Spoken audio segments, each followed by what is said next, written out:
And it was just another day, yeah. Just another day. Until I went to the movies, and now it's a movie Tuesday. Just another A day. movie Tuesday. Until a movie Tuesday. Hello, and welcome to Movie Chewsday, where I talk about movie news, movie trailers, and discuss the movies in a spoiler-free fashion.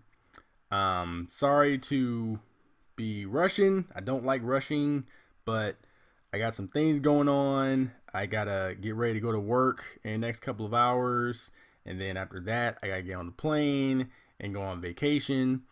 I was gonna wait till I got to my destination to record this video and get it all put together and post it, but I didn't want to risk like things in the vacation getting in the way to where I couldn't record and then I'd end up like missing a week or something, because I'm really scared to miss a week. I know people have been telling me that I should just like take a break and enjoy the vacay and stuff like that, but I'm afraid that if I do that, I'm gonna end up like going on a hiatus again, like I did with another video series I did where I missed my deadline for it and I got all out of whack, and it has been years now since I have made a new bad art video. So I don't want that to happen with Movie Tuesday. I'm in the groove.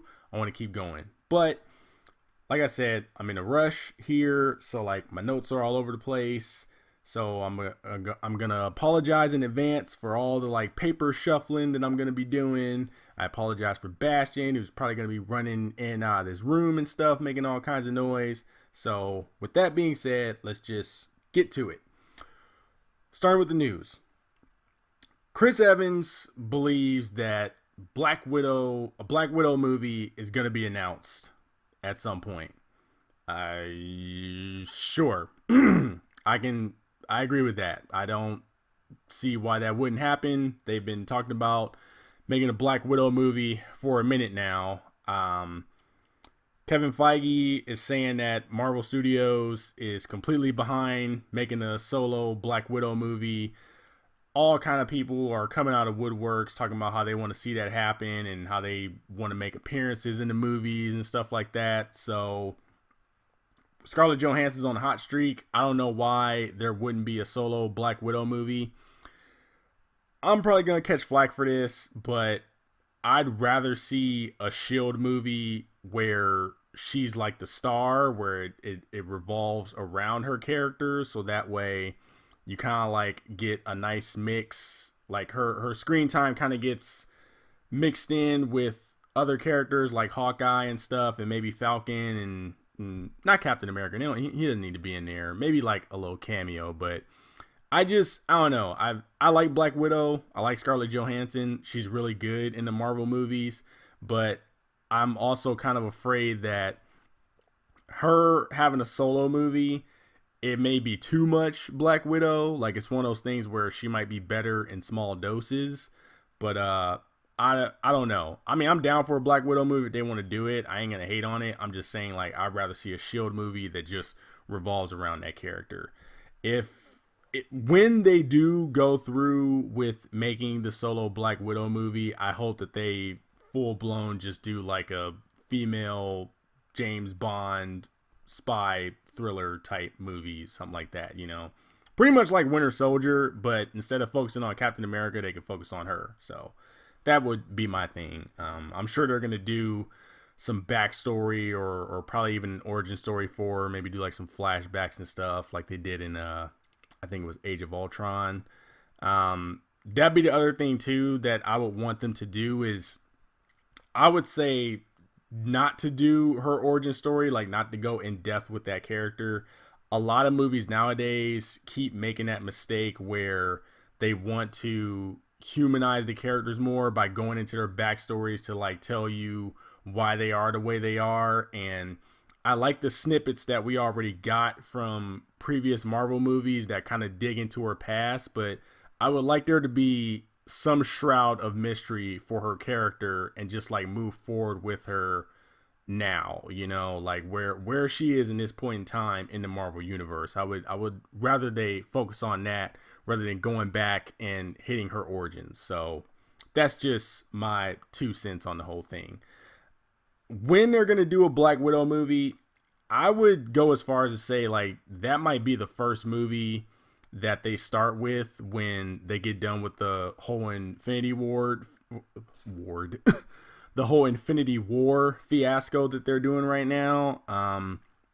They've said it before where they want to, after the whole Infinity War thing is over with, they want to get back to doing more intimate movies.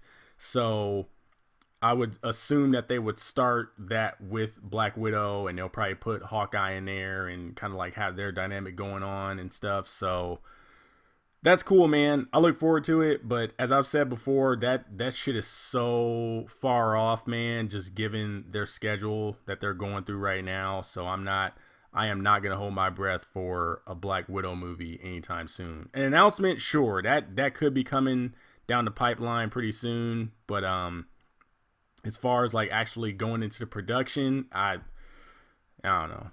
It would be good to come out with a Black Widow movie right now, though, like sooner rather than later, just because it is that whole situation where in Civil War, I think she's like off on her own, or after Civil War, she kind of like went off on her own. So it would be cool to kind of explore like what her character's going through in that situation. So that'd be a good story to follow. So we'll just have to wait and see, man. Until then, look forward to it. Moving on. Trying not to go on tangents and rants and shit, but moving on. Paramount is working on a possible sequel to Coming to America. This was a random ass story that I just found on the internet. Like, I read it and I was just like, wow, that is so random. Like, I would have assumed that they would have made a remake to the movie before they would have like actually went through and talked about doing a sequel. So it's crazy that after all this time they're going and trying to extend that movie, which I'm all for. Like I've said before, if you're gonna do old shit, like continue the old shit. Like don't go back and retell the same story again. So that's cool that they're actually trying to do a sequel to the movie instead of just remaking the whole thing. What the movie is going to be about, whether it would even be called Coming to America, I would assume, especially nowadays with the whole political atmosphere going on, like I wouldn't be surprised if they called it Leaving America.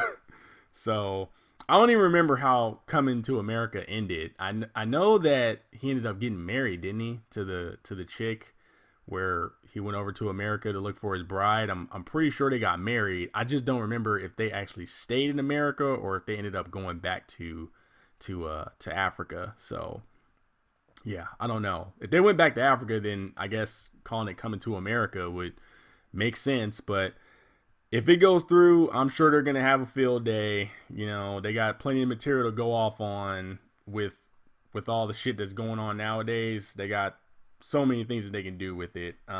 So far, it's still up in the air on whether it's actually going to happen. The original writers from the first movie, Barry Blaustein and David Sheffield, are hired. They're on board. They're writing a sequel as we speak, I guess. I heard that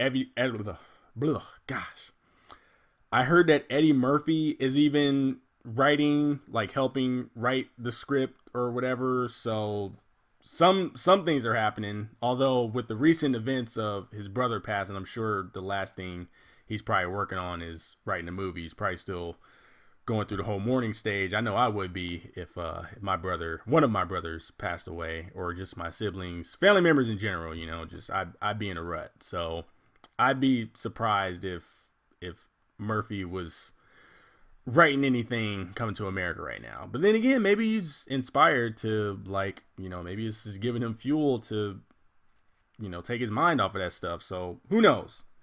But I'm not going to hold my breath for this either, because they were supposed to do another Beverly Hills Cop movie, and then that got turned into a TV show, and Eddie Murphy was involved in both of those projects, and both of those projects fell flat. So once again, not holding my breath for the Coming America 2.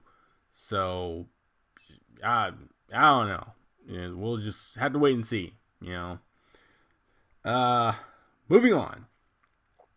Amazon recently came out and explained why their original movies come out in theaters before they hit Amazon. Like you would figure they would do like Netflix, where when they are backing a movie, like when they're producing it or whatever like that, you would figure that they would just put on their service and be like, here's an original movie by us, like check it out. But they've been putting their movies out in theaters first and then bring them over to Amazon after they leave theaters. And they explain why. And they were basically saying that they want to give people the opportunity to get the full movie experience by going into the theater and actually watching it. And they kind of feel that having the movie go to theaters first gives the impression that it is like a quality product, like it is a real movie, and not have that kind of like direct to DVD or direct to video kind of feel to it that those types of movies usually have. And I definitely understand where they're coming from with that, because there have been movies that have gone straight to video that I've watched on demand, and it's like, they're not bad movies, but I do go into them with that stigma of, it's like, oh man, this didn't even hit theaters. Like, is this even good? Like, what's the production like? There's been movies like that on Netflix that I've watched, like Netflix original movies, where I do kind of look at them as that movie on the shelf at a video store where it's like, this shit came out straight to video, never even hit theaters, it must not be good. And then I sit down and watch it, and it's a decent movie, So I completely understand Amazon's whole situation where they say they want to give people the experience in theaters, and how they want to make you understand that this is a quality thing. It's not some kind of cheap thing that we just threw together. Like, this is a legit movie. I just find it kind of weird, because to me, Amazon is that company that gives people all kinds of excuses to just sit on their ass and never go outside. So I thought it was kind of funny that they actually stand behind the whole fact of they want you to get out of the house and go to theaters and experience a movie there. So, but with the way things go in theaters, usually I would actually prefer now for their movies just to come out on their service and just skip the theaters, just with all the shit that I've been having to deal with in theaters. And that is a sad, sad thing to say, coming from me, a person who legit lives at the fucking theaters watching all kinds of movies, But as I've said in the last episode of Movie Chewsday, I won't get all into it, but the shit that I've been having to deal with, I'm reaching my breaking point, and I'm just to the point where I'm like, if a movie comes out and it's out in theaters and it's available to watch at home, like to where I can pay for it and watch it legit at home over watching it in theaters, I'm gonna choose to watch it at home now, because just they're assholes in theaters. But we're not going into that again. So there you go. Good on you, Amazon, for still acknowledging that the true experience for like enjoying a movie is in the theater and not in your house. So anyway, moving on to the next bit.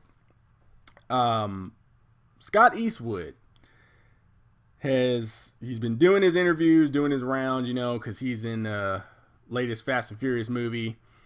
So he's been going around promoting the movie and stuff. And I guess he was on Conan O'Brien. And he was talking about how when he is in his dad's movies, his dad being Clint Eastwood, he has to audition for those movies just like any other actor. He's not like a shoo-in just because he's Clint Eastwood's son.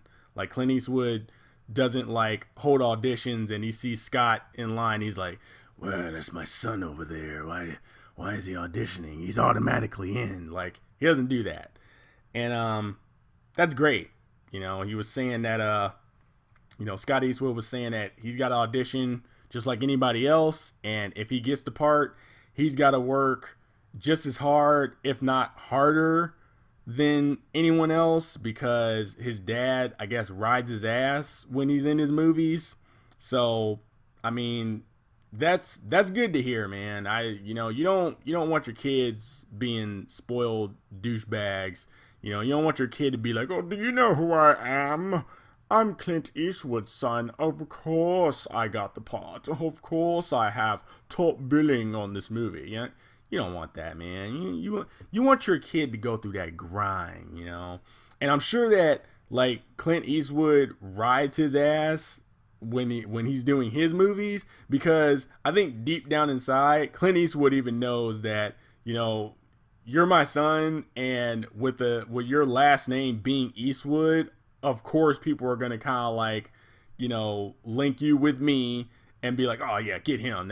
That's Clint Eastwood's son. Get him in there. So I'm sure like Clint Eastwood is like, if you get in my movie, you're going to have to work for it. So I wouldn't be surprised about that. But, the movies that he's been in that his dad has directed, I have not seen them. I think like Gran Torino and Invictus, like I haven't seen those movies, but he's in a couple of the movies that his dad has directed. So obviously Scott Eastwood is taking it like a champ, and to that I say kudos. It's like, you're getting that grind too. You're putting up with some shit, and that's awesome. Kind of weird that you want to act in your dad's movies. Like I don't know. I figured you want to stay away from your dad, especially like if you've already been in his movies and he does ride your ass and does give you lots of shit. Like you figure like you would kind of stay away from his movies, but I guess when you like the role, you like the role, so you take what you got to get. And so yeah. And so far, man, I'd say Scott Eastwood's been having a pretty good career so far. I've only seen him in a couple of movies, but the ones that I know of, he's been in like I said, he's in the recent Fast and Furious movie. I remember seeing him in Suicide Squad, and he's going to be in a new Pacific Rim movie, so that's cool. Hopefully he will be the next Wolverine, because if you remember, I did kind of like throw his name in there where I'm like, if whenever Fox starts looking for the next Wolverine, they need to go and look over in his direction, because he's got the look. Whether he can pull off the gruffness, I don't know. I would need to see more of his serious, more dramatic roles to see if he could actually do it. But, he's an actor, so hopefully he has the stuff to pull off the character of Logan. But we'll just have to wait and see. But anyone from Hollywood, if you're watching this, put Scott Eastwood at the top of your list for the part of Wolverine. And not because he's Clint Eastwood's son. It's because he looks like Hugh Jackman. Because Hugh Jackman looks like young Clint Eastwood. And Scott Eastwood looks like Clint Eastwood's son because he is his son and stuff. So, yeah. I'm just gonna move on to the to the next bit. Anyway, moving on.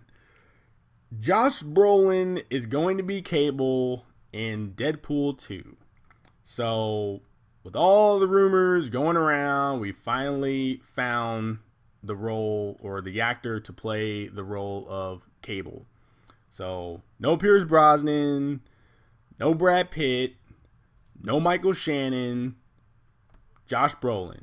Which, honestly, let's be real here, I would have been cool with the Michael Shannon thing. I was down for that rumor. I forgot why that didn't work out, whether he didn't like the part or if it was conflict with schedules. I don't know, but I would have preferred Michael Shannon playing that role. I could see him pulling that off.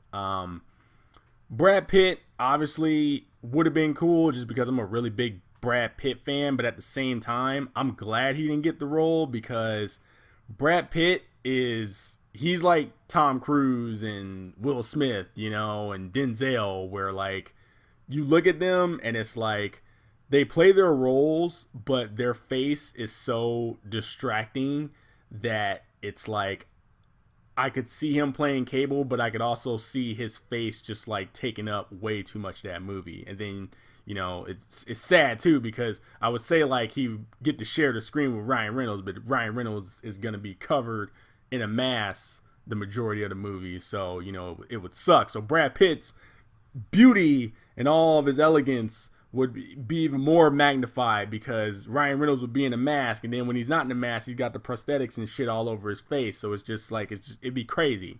Not to mention, Brad Pitt is expensive as fuck.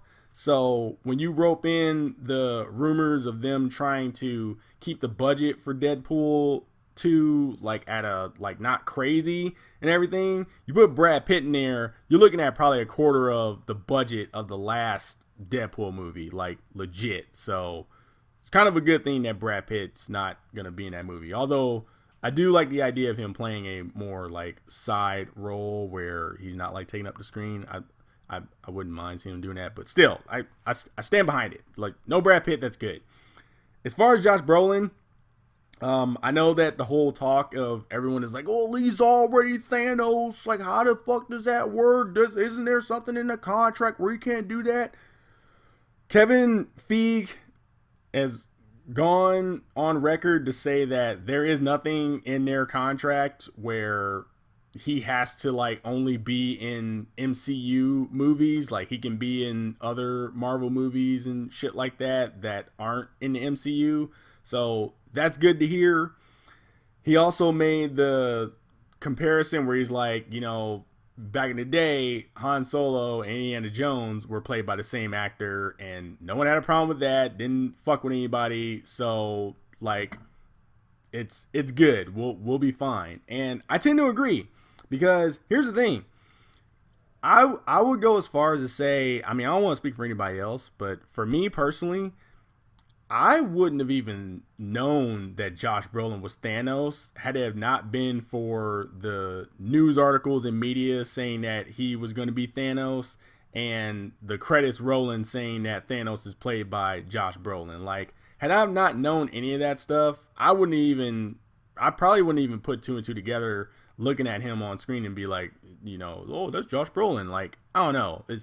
Honestly, I would have thought, like, had nobody told me, I would have thought it was a guy from the first Avengers movie as Thanos, you know. So you know, he's got the prosthetics on his face, or I actually think he's computer generated, actually. So either way, I don't think Brolin is as recognizable as Thanos as he would be as Cable. So I don't think there's going to be a really big deal with that going in with these movies. It is going to be in the back of everybody's mind because they know that those two actors are the same thing. But I'm saying, like, visually, it should be fine. So I wouldn't worry about it. So that's my 2 cents on that. So let's get to the trailers. Now, you're all probably wondering, man, didn't you know that the whole Star Wars celebration happened? Like, how the hell are you not going to talk about the whole news that happened with Star Wars? Because I ignored all the news that was happening with Star Wars. Because like I said, the media just gives out, or the movie studios give the media way too much information to where by the time the movie comes out, I feel like I've seen it already. So I ignored all the Star Wars shit.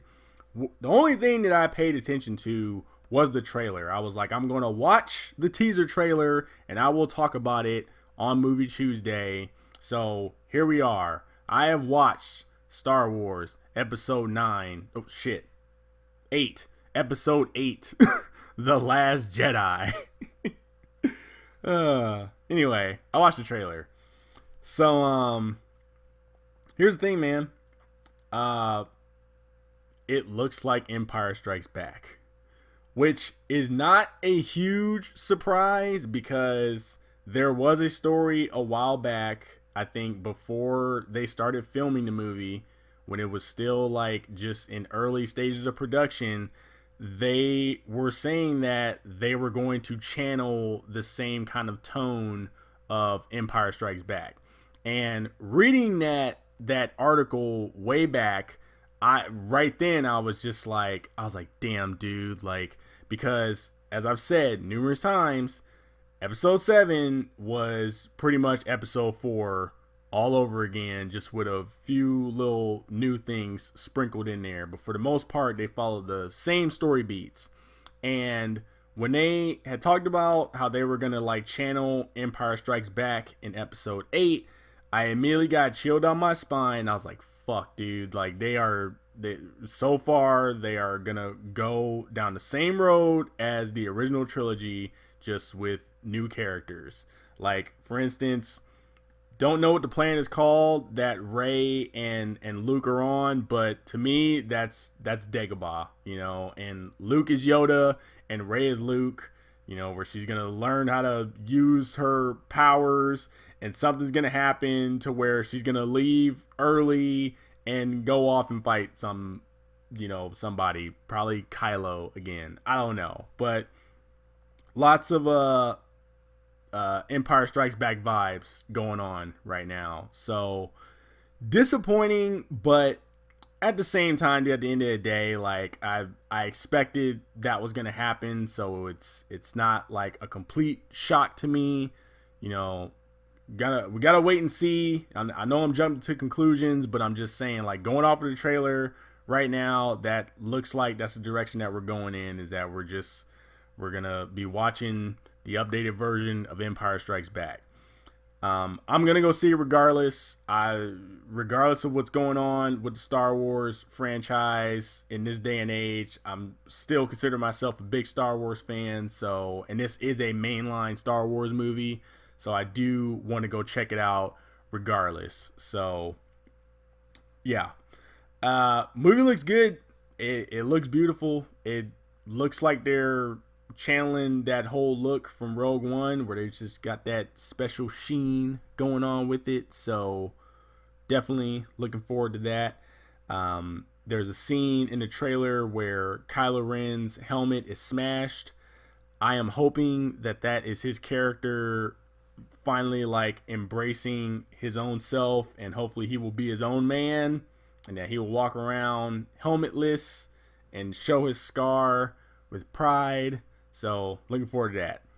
As far as like the whole Last Jedi thing, it's like I said, pretty sure I said this way back, where Luke is probably jaded from the whole thing of training Kylo to be the next Jedi, and I think he was training another group of people to be the next Jedi, and Kylo ended up turning on him. I'm sure he took some other Padawans with him, and Luke is probably jaded on that. And I'm sure there's going to be some reservations on whether he should train Rey or not. So it's not a surprise that he's saying that the Jedi need to end. So I'm looking forward to see how that turns out. It's always been a theory of mine that I think it's actually a common theory that people came out with over the years, but I always thought it'd be cool to just have Luke go to the dark side. Like the original trilogy, that was where I thought they were going to go anyway, because, you know, by the time they got to Return of the Jedi, he was wearing all black. He had a robot hand and shit. So like he was one red lightsaber away from joining the dark side. So we'll have to see how that turns out. I'm looking at the date here, and so far it looks like the date is going to be December 15th, 2017. So I will definitely be there to see that, hopefully for a midnight show. Hopefully people don't act like assholes. Hopefully the movie will be offered digitally so I can just watch it at home. So, but I know that's not going to happen. But, you know, a man can dream. A man can dream. So, December 15th, Last Jedi. Looking forward to it.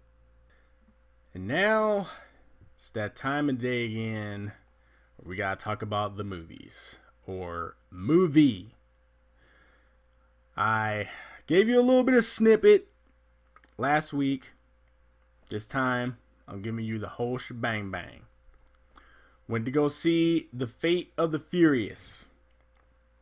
After watching this movie, there is the $1 million question that I'm sure most people are probably asking. When are they going into space? It's number one question. Okay. I say that because last time I checked, they said that they were planning on stopping at the 10th movie. And they just finished up 8.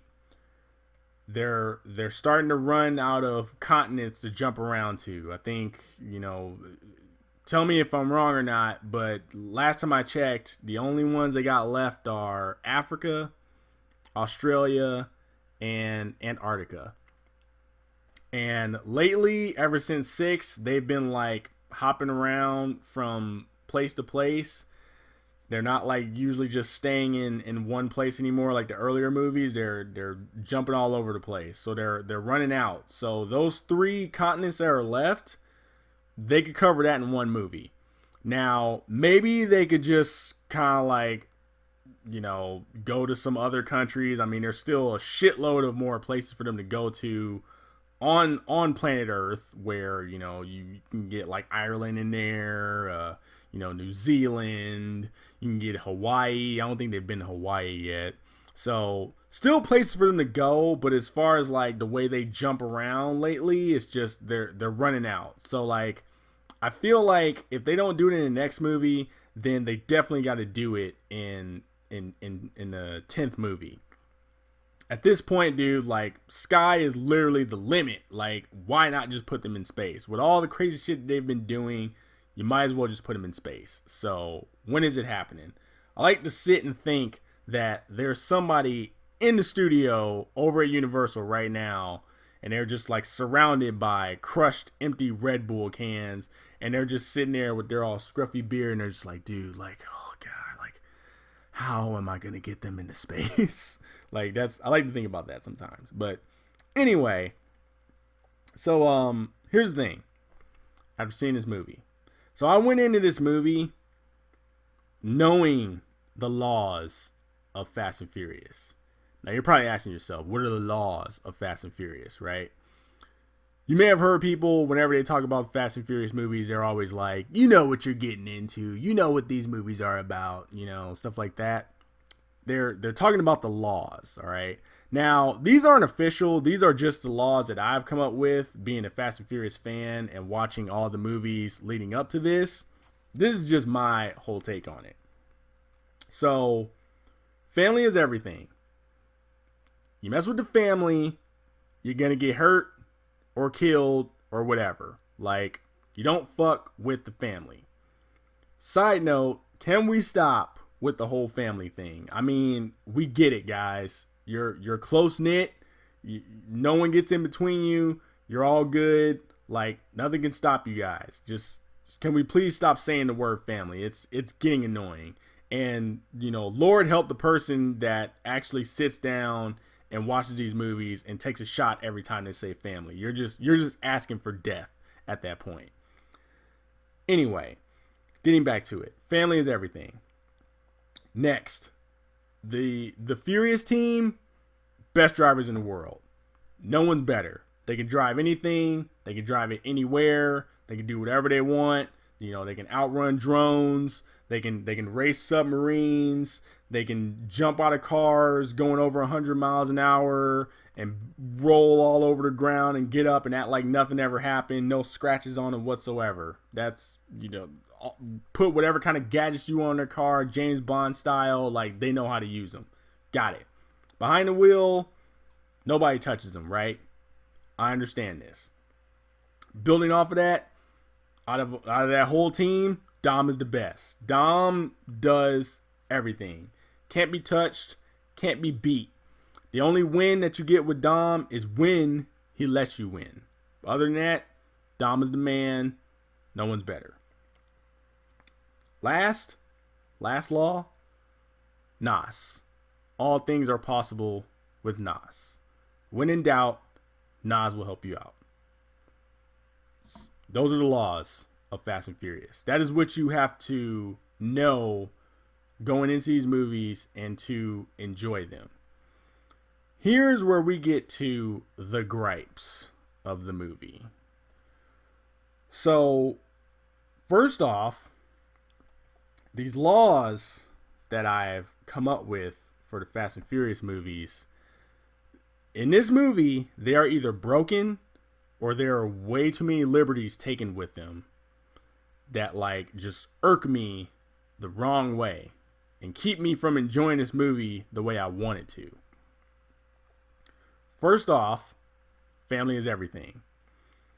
Their whole like initiation and their standards for in getting people involved with their family, like their whole recruitment process is very laxed. I mean, it feels like you could do the smallest favor for them and you would be inducted into their family like that. Like, I feel like if Dom was on the side of the road, replacing a busted tire, if I were to like pull over and help him out, like I would be inducted into the Furious family like it was nothing, right? It's really laxed. And that's that's as far as I'll go with that, because I don't want to get into like spoiler territory or anything like that. But it's very laxed. The only example I can give is that since we all know that in this movie Dom goes to the dark side, he's going against his team now.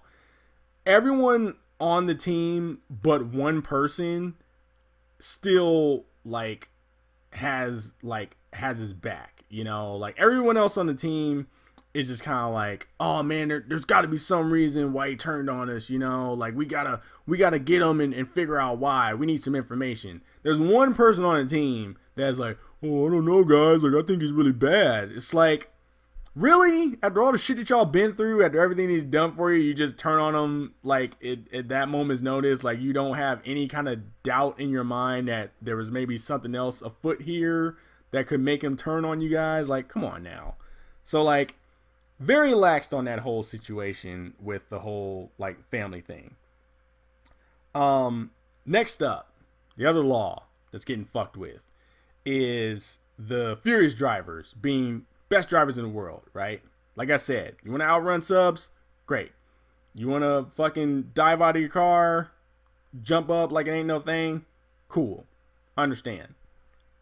This movie like fully embraces the whole superhero thing. Like in Furious 7, it was hinted at that they were superheroes. In Fate of the Furious, they fully embraced that whole thing. And I, just running through their characters, because like everyone's got their superpower or their trait. The cars are obviously their armor that they put on and go into battle with. Dom is indestructible, so that's his superpower. Letty is the hand-to-hand specialist. She can fight anybody. She can hold her own with anybody. Tej is the gadget guy. He was the number one hacker / gadget guy, but then Ramsey came in and took the number one hacker spot from him. So now he's just the gadget guy. Tyrese, or Roman's character, Roman, he's the brilliant idiot. He's the one that comes up with all the crazy plans and shit that they do with the car stunts and all that shit, right? Ramsey, we already said she's the number one hacker. Hobbs, strongest man in the world. He has super strength. Now, you're probably saying like, well, Dom's got super strength too, right? Dom does have super strength. Who's the strongest between the two? I mean, I would go more towards Hobbs, but, seeing as how Vin Diesel's the producer of the Fast and Furious movies, or like the most recent ones, he would probably just be like, no, like Dom is stronger than Hobbs. Like, it's just fucking no way that Hobbs is stronger than Dom. So he's the boss man. So whatever. But I still would lean towards Hobbs being the strongest guy. So like, with that said, notice how I didn't say the words marksman, gunsmith, sharpshooter, like arms specialist, whatever the fuck you want to call it. There's only one person in that group who was qualified to be like a marksman, or a gunsmith, and that's Hobbs. All right, because he's a government agent, he's training all that shit. Makes complete sense. Brian was in that camp, but Brian's retired. He's out of the picture. Giselle was another person who was like a weapons expert. I think she was also like hand-to-hand expert as well.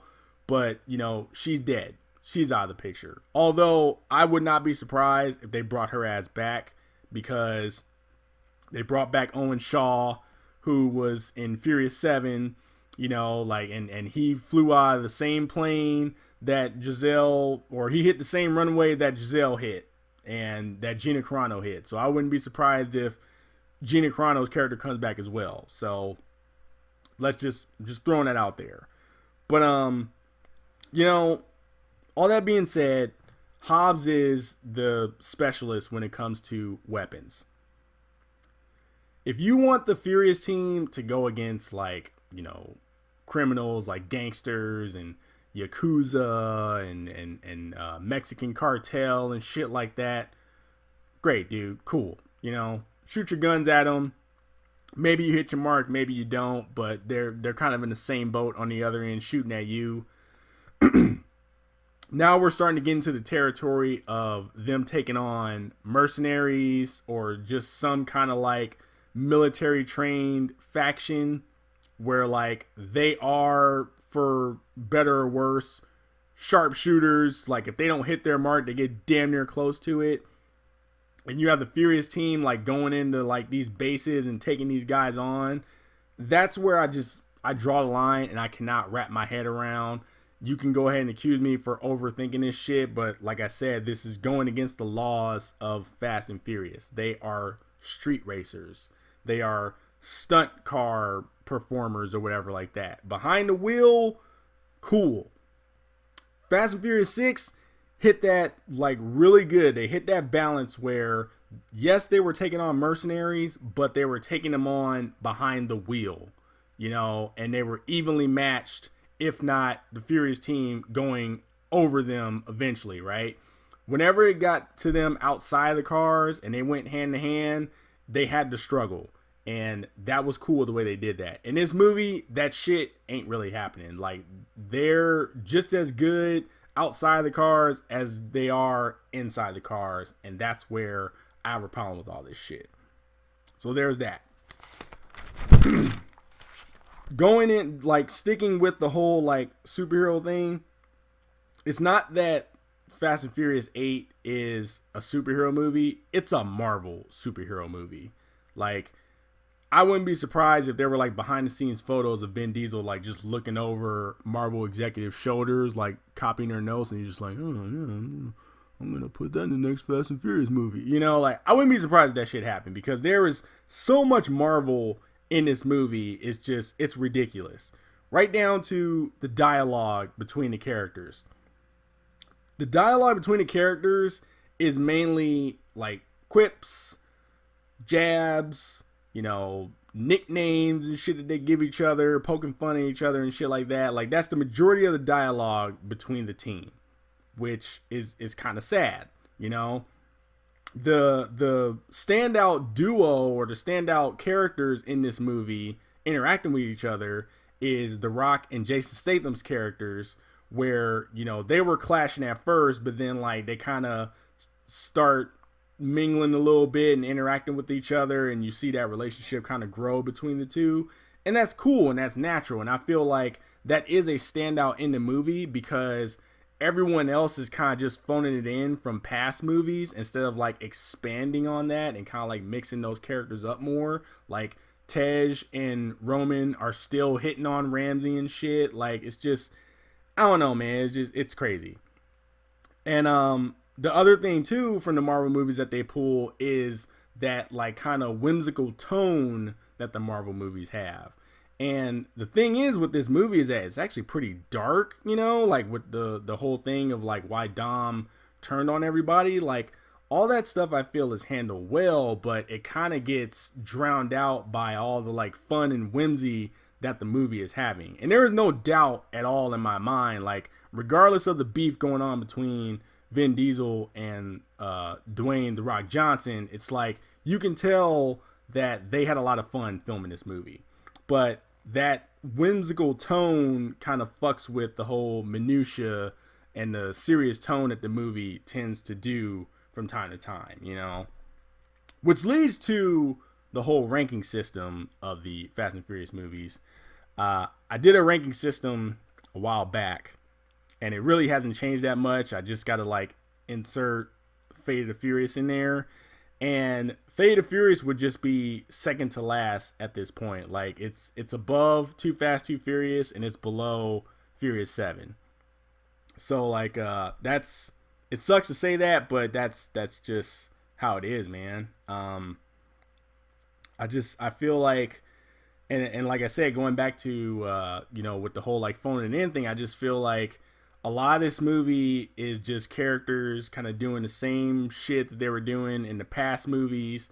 I feel like the third act of the movie kind of just channels a lot from Fate of the Furious, or not Fate of the Furious. A lot of it channels Fast and Furious 6 and 7 kind of like mixed together, and it kind of just like brings a lot of that stuff back and just expands on it, like instead of them running from a tank, now they're running from a submarine, so it's a lot of that shit going on. So it was just, I don't know, a lot of missed opportunities as well. Like there were a couple of new ideas that they threw in there that I liked, but I feel like they could have expanded on that a little bit more. For example, the zombie cars, which that was the whole talk with the trailers, was like Charlize Theron's character hacking all these smart cars in the city and having them run amok, right?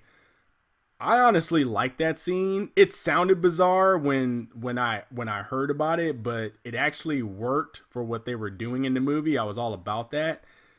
I feel like they could have done even more with that scene.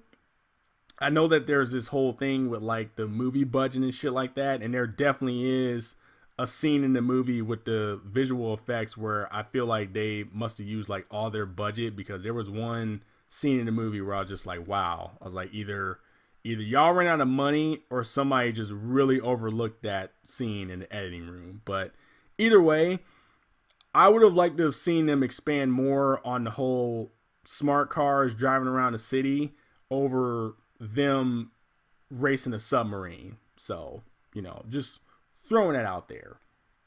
That being said though, dude, like the things that I did like about the movie, I actually legit like the story that they came up with. It was pretty organic. It fit well with where they started to where they are now. Like it had a very Bondish type feel to it. James Bond, for those who can't understand my horrible speech. I liked the way it was going. And like I said earlier, it had a very dark tone to it, very serious. And Charlize Theron's character like complemented that very well. But like I said, it kind of gets a little drowned out with all the like fun and whimsy that the rest of the characters are having. Like Dom is going through some serious shit in this movie, but then if I feel like the characters that aren't with him, like his whole team, is kind of just all partying and everything and having a good time while he's like struggling with some shit. So, but like I said, Charlize Theron, I liked her villain. She was very sinister. And I enjoyed it. Can't say the same for her subordinates. Like her minions were pretty useless. They looked threatening, but I feel like they didn't, their bark wasn't as their bite wasn't as good as their bark, I would say. So there was that. The stunts, like I said before, I feel like the stunts, they kind of just, outside of the whole cars driving themselves, I feel like a lot of the stunts were just kind of like pulled from previous movies and just expanded upon, which is why I keep saying like, get their ass into space if you're going to be doing this shit. Because at this point, like after a sub, like where do you go after a submarine? Like you can't do a ship, can you? Because then it's just like, well, it's like the fucking sub, right? The only thing left I can think of is a space shuttle that, or a space station. So just, I don't know, man. They got to figure out something.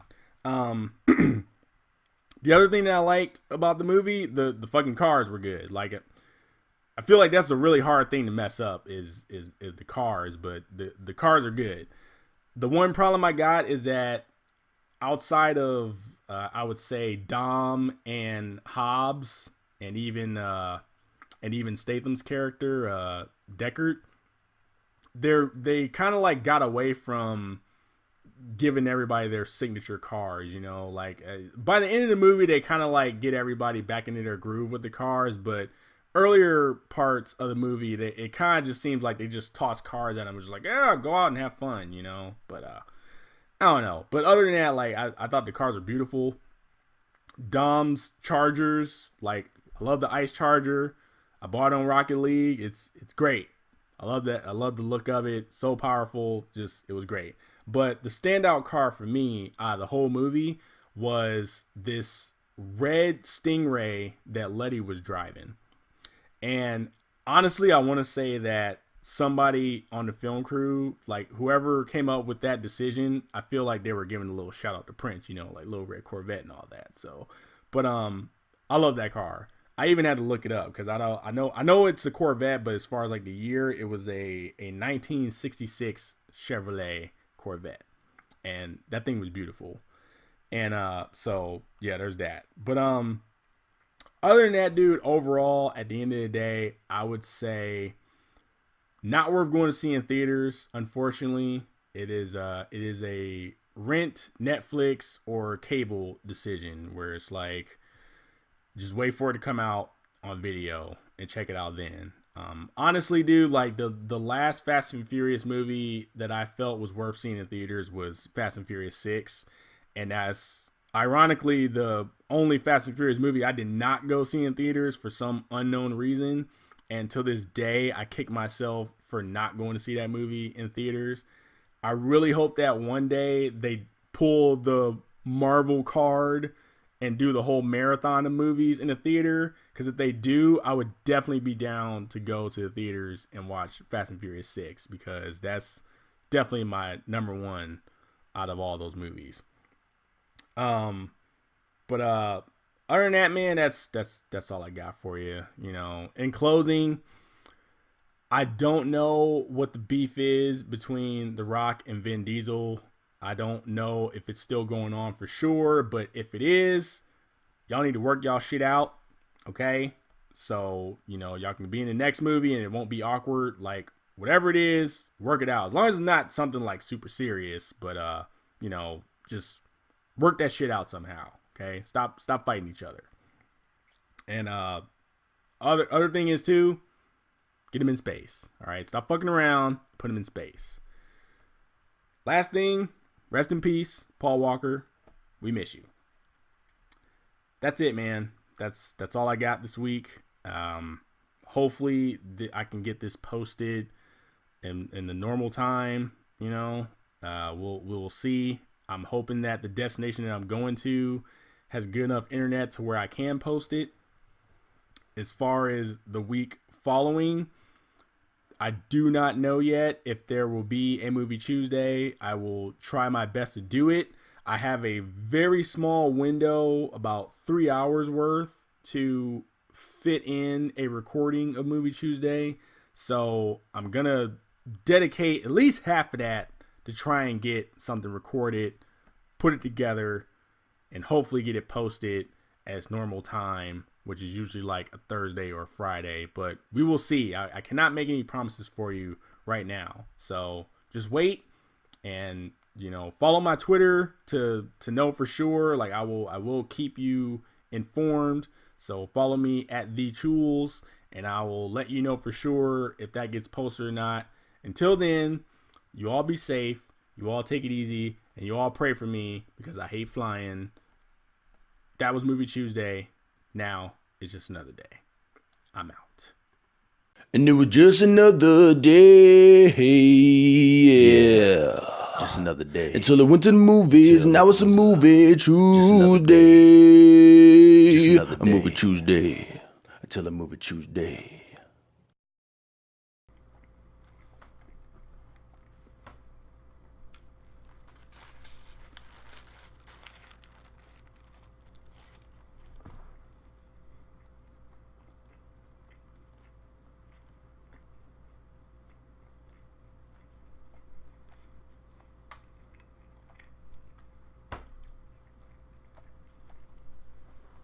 So, I'm trying to put or catch up with all the video editions of Movie Chewsday and put them on the YouTube channel because I fell way behind from the Jamaica trip. So trying to start off with what is it? Episode 21, Rash and Delirious. Try and post that because it wouldn't post in Jamaica. I sit around waiting for it to update to the channel, and they talking about it's a duplicate video that you posted already, even though I haven't seen Rash and Delirious on the channel, right? Because it always got stuck every time I tried to upload it. So it's all like, well, you need to add like extra footage or make the clip a little longer if you want to repost it, so our servers or whatever don't pick it up as a duplicate video again. So it's a pain in the ass. So here we are doing this stuff. Sitting here eating a burger, drinking a drink, and that's about it. So once again, you all be safe out there. Till the next time.